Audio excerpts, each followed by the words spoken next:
with the country, but I think I've been closer than other presidents to Jordan and what Jordan represents.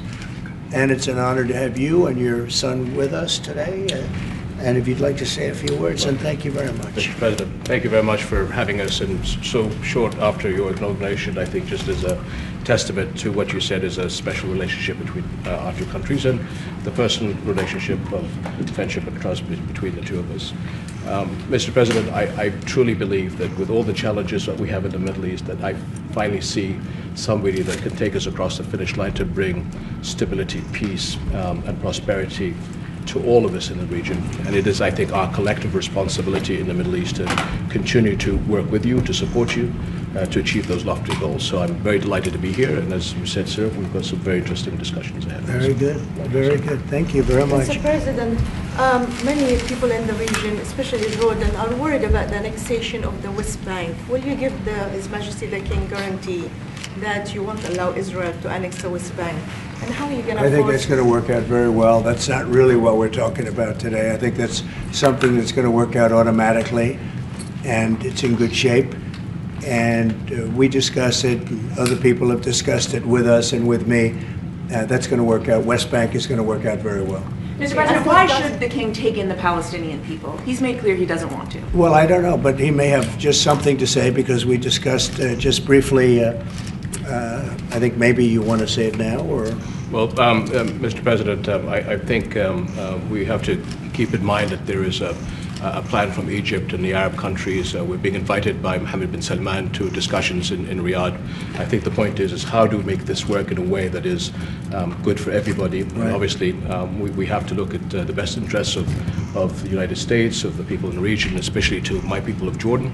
And we're going to have some interesting discussions today. I think one of the things that we can do right away is take 2,000 children that are either cancer children or in a very ill state to Jordan as quickly as possible, and then wait for, I think, the Egyptians to present their plan on how we can work with the president to work on the Gaza challenges.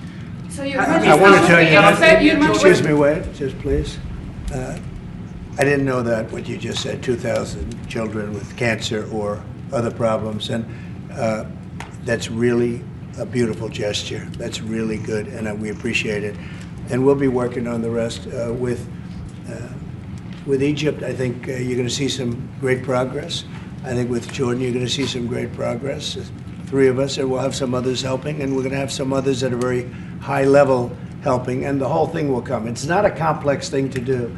And with the United States being in control of that piece of land, a fairly large piece of land, you're going to have stability in the Middle East for the first time. And the Palestinians, or the people that live now in Gaza, will be living beautifully in another location. They're going to be living safely. They're not going to be killed, murdered, and having to leave every 10 years, because I've been watching this for so many years. It's nothing but trouble. Everyone's being killed. They're being robbed. It's like living in hell. And they're going to end up having a great home, great families that don't have to get mugged and killed and beaten up and harassed by Hamas and everybody else. And I know we'll be able to work something. And what you just said about the 2,000 is fantastic. It's so beautiful. It's music to my ears. But we're going to be able to work something, and I know we'll be able to work something also with I believe, not 100%, but 99%. We're going to work out something with Egypt. But Mr. President, during your election campaign, Mr. President, how is the U.S. going to own Gaza? Your White House has made clear taxpayer dollars won't be used for this. So what money are you going to use to buy Gaza? We're not going to buy anything. We're going to have it, and we're going to keep it, and we're going to make sure that there's going to be peace, and there's not going to be any problem, and nobody's going to question it. And we're going to run it very properly, and eventually we'll have economic development at a very large scale, maybe the largest scale on that site. And we'll have lots of good things built there, including hotels and office buildings and housing and other things. And we'll make that site into what it should be. And the people from Gaza who wouldn't be able to be there for years, because you're talking about just to get it and prepare it and to take care of all of the problems that currently it has, as you know, tunnels, and people are in those tunnels, and you have some good people and some bad people, and you may have hostages right now. You know, you have the hostages possibly there. They don't know where they are. And, you know, I have a Saturday deadline, and I don't think they're going to make the deadline personally. I think they want to play tough guy, but we'll see how tough they are. But it's going to be a wonderful thing. It's going to be wonderful for the Middle East. I think it'll turn the Middle East. I think you're going to have peace in the Middle East. You're going to eventually have peace in the Middle East. Couldn't this deadline risk undermining the talks that you're having with the king today, and risk the kind of wider peace that you're trying to? Because we're not talking about a big situation. We're talking about something that can go very quickly. We're talking about it's going to go quickly. It's not going to take a long time, okay? That's not going to take a long time. You know bullies? You know what a bully is, right? You know the bully, I've always, and I found it throughout my life, a bully is the weakest person. And they're bullies. Hamas is bullies. The weakest people are bullies. You know that, right? All right, go ahead. Mr. President, you were saying that Palestinians will live somewhere else safe. Where exactly do you want them to live? Well, it's not where I want them to live. It's going to be where we ultimately choose as a group. And I believe we'll have a parcel of land in Jordan. I believe we'll have a parcel of land in Egypt. We may have someplace else, but I think when we finish our talks, we'll have a place where they're going to live very happily and very safely. And, you know, don't forget, they only want to be on the Gaza Strip because they don't know anything else. They've never had an alternative. And they don't want to be on the Gaza Strip, but they have no choice. They have to be. And they're being killed there at levels that nobody's ever seen. No place in the world is as dangerous as the Gaza Strip. They don't want to be there. They have no alternative. When they have an alternative, not one person will want to stay where they are. Nobody wants to stay there. They're living in hell. It's a death trap. Mr. President, how do you know that the Palestinians don't want to leave their land? Some people say this is ethnic cleansing. You won't be able to force them to leave their land. They stay We're moving there. them to a beautiful location where they have new homes, where they can live safely, where they'll have doctors and medical and all of those things, and I think it's going to be great. Yeah, any questions? King Abdullah, what do you think about the U.S. taking over the Gaza Strip? Do you want to see the U.S. own the Gaza Strip? Well, I think, as I said earlier, the president is looking at Egypt coming to present their plan. As I said, we will be in Saudi Arabia to discuss how we can work with the president and with the United States. So I think let's wait until the Egyptians can come and present it to the president and not get ahead of ourselves. And is there a parcel of land in Jordan that you're willing to have Palestinians? Well, I think what we said, I have to look at the best interests of my country. I think the president is very happy that we do this thing with 2,000 children as quickly as possible.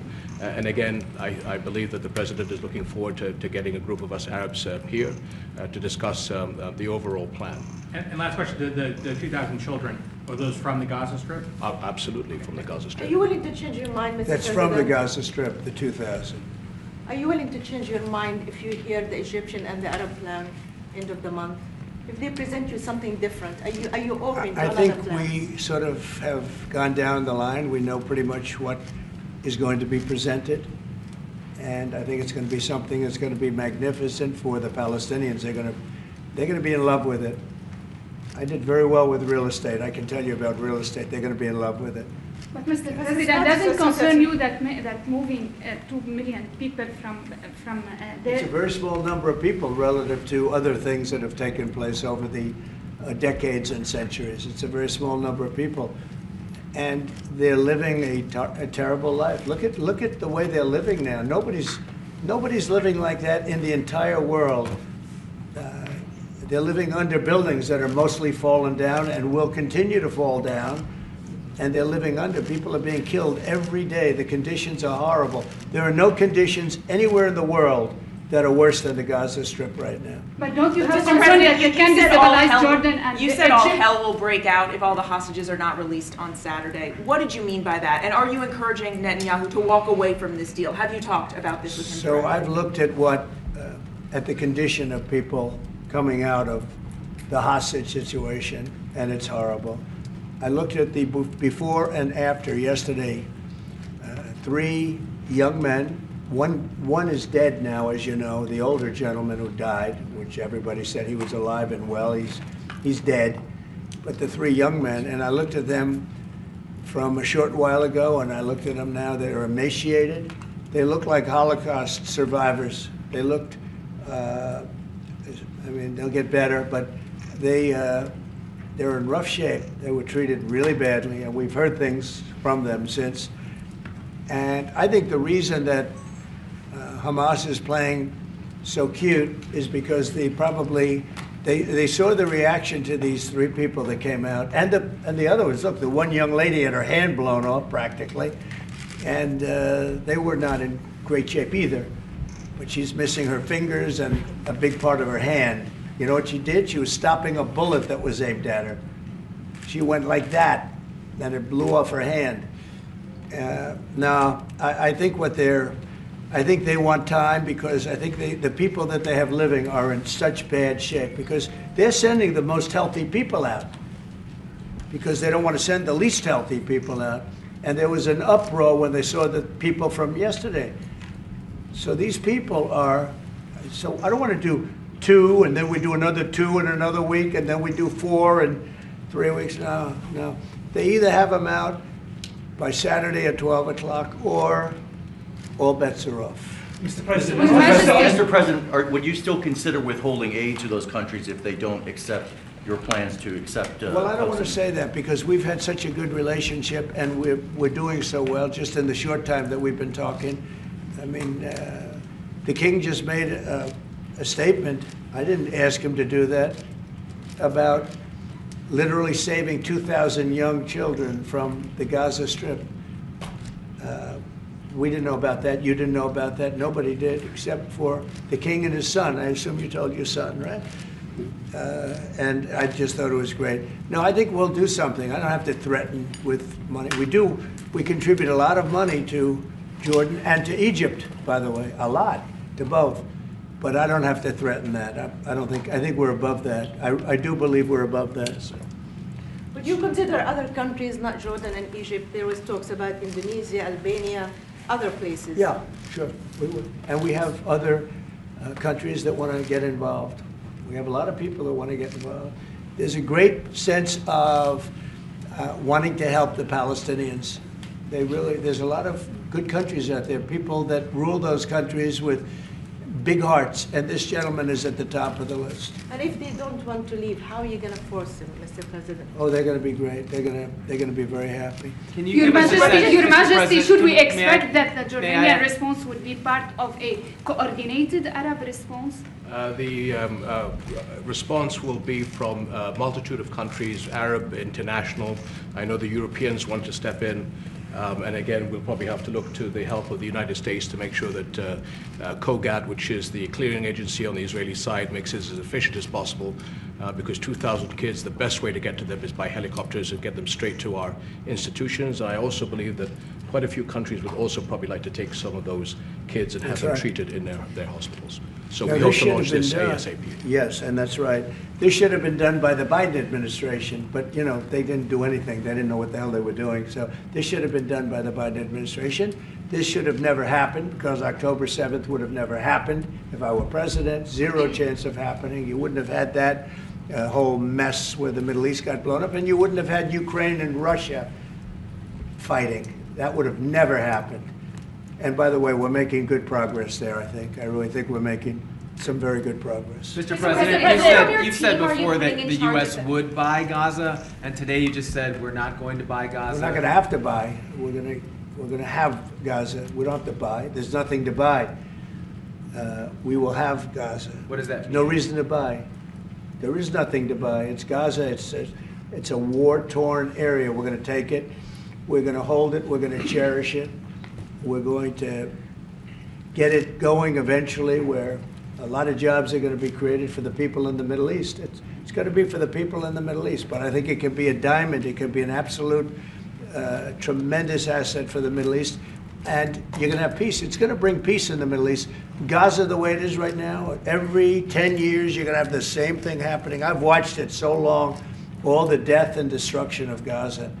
The civilization's been wiped out in Gaza. No, it's going to be a tremendous thing. It's fronting on the sea. It's going to be a great economic development job. It's going to put people to work, a lot of people to work. And those people are all going to be from the Middle East. And just to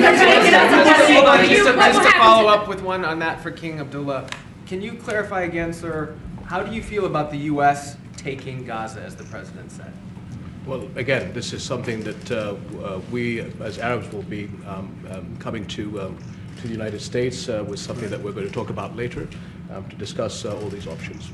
And Mr. President, take it under what authority? It is sovereign territory. Under the U.S. authority. And Mr. President, would you seek to personally develop property in Gaza after this happens? No, I've had a great career in real estate. Mr. I President, don't, you know, when you've done what I've done in the last number of years, including the 4 years that we should have been doing something else, frankly, because people see that now for sure.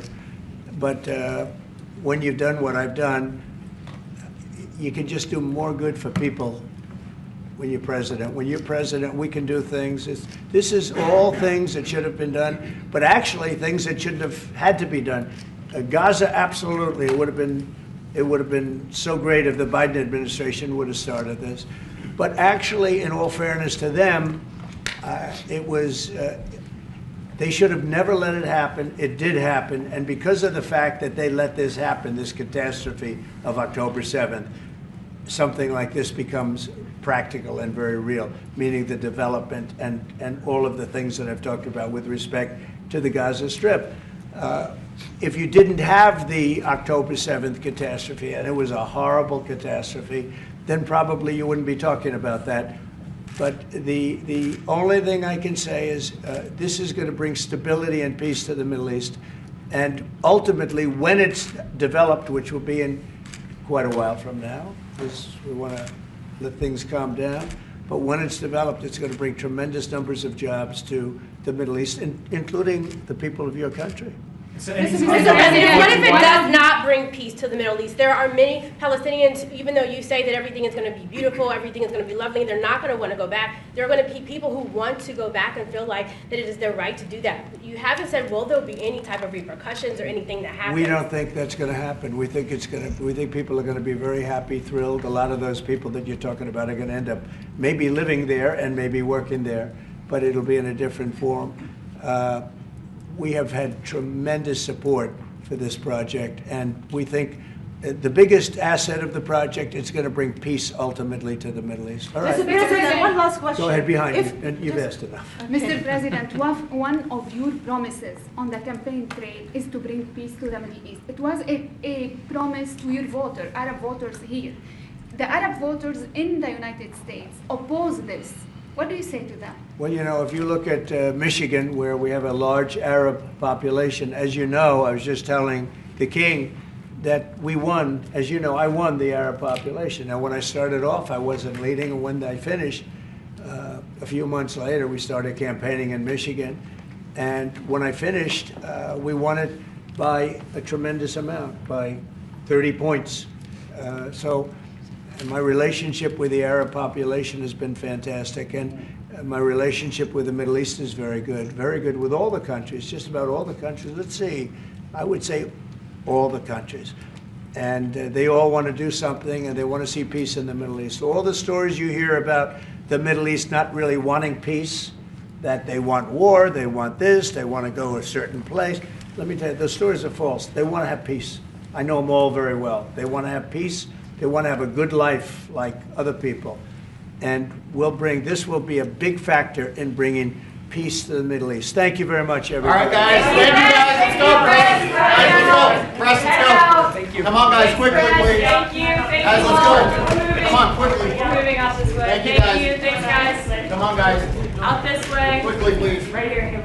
Quickly, guys. Thank you. Moving. Thank you. Thank Come on, guys, let's you. go. Come on, guys. Thanks, Let's guys. go. Here we go. Let's go. David, let's go. David, come on, guys. Let's go. Guys, quickly. Come on. Thank you. Thank you. Were you the center table? No, Anna wasn't.